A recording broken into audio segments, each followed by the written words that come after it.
Hi friends, welcome back to my channel Maha Garden. இன்றைக்கி நம்ம mushroom gravy, காளான் gravy எப்படி பண்ணுறதுன்னு பார்ப்போம்.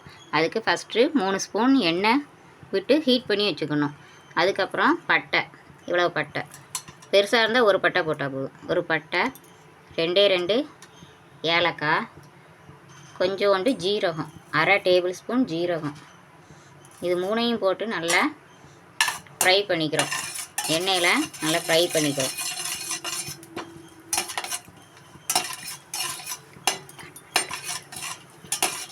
நம்ம வறுத்தோடனே இப்போ வெங்காயம் வெட்டி வச்சுருக்கிறத நல்லா அதோட சேர்க்குறோம். நல்லா கோல்டன் ப்ரௌன் கலர் வர அளவுக்கு கொஞ்சம் நல்லா எண்ணெயிலே வதங்கட்டும்.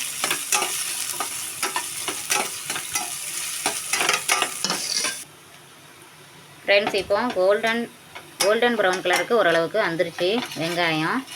இதுக்கப்புறம் நம்ம அதோட மசாலா ஒவ்வொன்றா நம்ம சேர்க்குறோம். இப்போ இஞ்சி பூண்டு பேஸ்ட்டு வந்து 1 ஸ்பூன் அளவுக்கு நம்ம எடுத்துக்கிறோம். இப்போ 1 ஸ்பூன் இஞ்சி பூண்டு விழுது,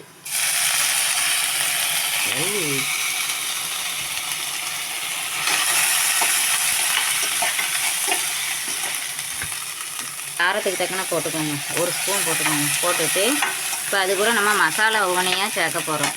ஃபஸ்ட்டு மஞ்சள் பொடி 1 டீஸ்பூன், மஞ்சள் பொடி அரை டீஸ்பூன்,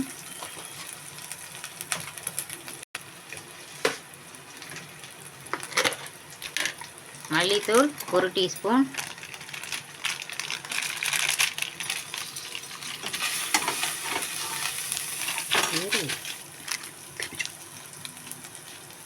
காரத்துக்கு தக்கன வத்தல் தூள் ஒரு 2 டேபிள் ஸ்பூன் நம்ம போட்டுக்கிறோம். ஏன்னா ஒரே ஒரு பச்சை மிளகாய் வெட்டி வச்சுருக்கோம். அதனால் காரத்துக்கு தக்கன வத்தல் தூள் போட்டு எல்லாத்தையும் நல்லா வதக்கிட்டு, அப்புறம் கரம் மசாலா தூள் அது வந்து 2 டேபிள் ஸ்பூன் கரம் மசாலா தூள் ஒரு வதக்கிக்கிறோம். வதக்கிட்டு அது கூட இப்போ நம்ம தக்காளி சேர்க்க போகிறோம். நம்ம கொஞ்சம் கருவேப்பிலை போடுறோம். அதோட கருவேப்பிலை போட்டு வதக்கிட்டு கொஞ்சம் குமின் சீட்ஸ், ஜீரகத்தை நல்லா பொடிச்சு போடணும். 1 டேபிள் ஸ்பூன் பொடிச்சு போட்டுக்கிறோம். போட்டு எல்லாத்தையும் நல்லா மிக்ஸ் பண்ணிவிட்டு கட் பண்ணிட்டியா ஆன் பண்ணு. அது கூட ஒரே ஒரு பச்சை மிளகாய் நல்லா குறுக்க கீறி போடுறோம். போட்டுட்டு இது எல்லாத்தையும் நல்லா கலந்து விட்டுட்டு இது கூட நம்ம தக்காளி பழம் 2 இது வெட்டி வச்சுருக்கோம். அதை இப்போ அதோட நம்ம தக்காளி பழத்தையும் போட்டு அதோட சேர்க்குறோம். இப்போ தட்டு மூடி போட்டு இதை நல்லா வேக வச்சுக்கிறோம். இதோட நல்லா கொஞ்சம் வதக்கிட்டு மூடி வச்சு வேக வைக்கிறோம். இது கொஞ்சம் இதோட தண்ணி சேர்த்துக்கிறோம். தண்ணி சேர்த்து கொஞ்சம் மூடி வச்சு வேக வைக்கிறோம். மூடி போட்டு வேக வச்சுக்கிறோம். இப்போ அதோட இந்த வெங்காயம் தக்காளி வேகிறதுக்கு கொஞ்சம் உப்பு போட்டுக்கிறோம். லைட்டாக உப்பு போட்டு ஒரு கிண்டி மூடி வச்சிடுறோம்.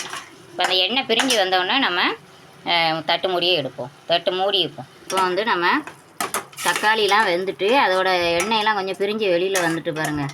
இந்த ஸ்டேஜில் நம்ம எடுத்து வச்சுக்கிற 200 கிராம் காளானை அதோட ஆட் பண்ணிக்கிறோம். காளானை அதோட மெதுவாக ஆட் பண்ணிவிட்டு ஒரு கிண்டி விட்டுறோம். கிண்டி விட்டு மூடி போட்டு திருப்பியும் அப்படியே நம்ம வேக இப்போ வந்து நம்ம காளானை அதோட ஆட் பண்ணிட்டோம். தட்டு மூடி போட்டு கொஞ்சம் வேக வைப்போம். அதோட ஈரத்துலேயே வேகட்டும். ஃப்ரெண்ட்ஸ், இப்போது நல்ல காளான் வந்து அதோட அந்த ஈரத்தோடையே வெந்துருச்சு. அதில் உள்ள தண்ணி சத்துலேயே நல்லா வெந்துருச்சு. இப்போ நம்ம இன்னும் நமக்கு எவ்வளோ வேணுமோ அவ்வளோ தண்ணி விட்டுக்கலாம். குழம்பு மாதிரி வேணுன்னா நிறைய தண்ணி விட்டுக்கலாம். கிரேவி மாதிரி வேணுன்னா கொஞ்சம் திக்காக சப்பாத்திக்கு இதுக்கெலாம் நம்ம தொட்டு சாப்பிட்லாம். இப்போ தேவையான அளவு நம்ம தண்ணி விட்டுக்கிறோம். ஒரு அரை டம்ளர் தண்ணி விட்டுருக்கேன்.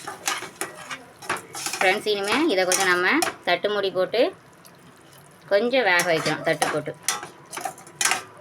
இப்போ வேக வைக்கிறோம். மூடி போட்டு கொஞ்சம். ஃப்ரெண்ட்ஸ், இப்போது நம்ம தேவையான அளவு தண்ணி சேர்த்து இது வெந்தாச்சு.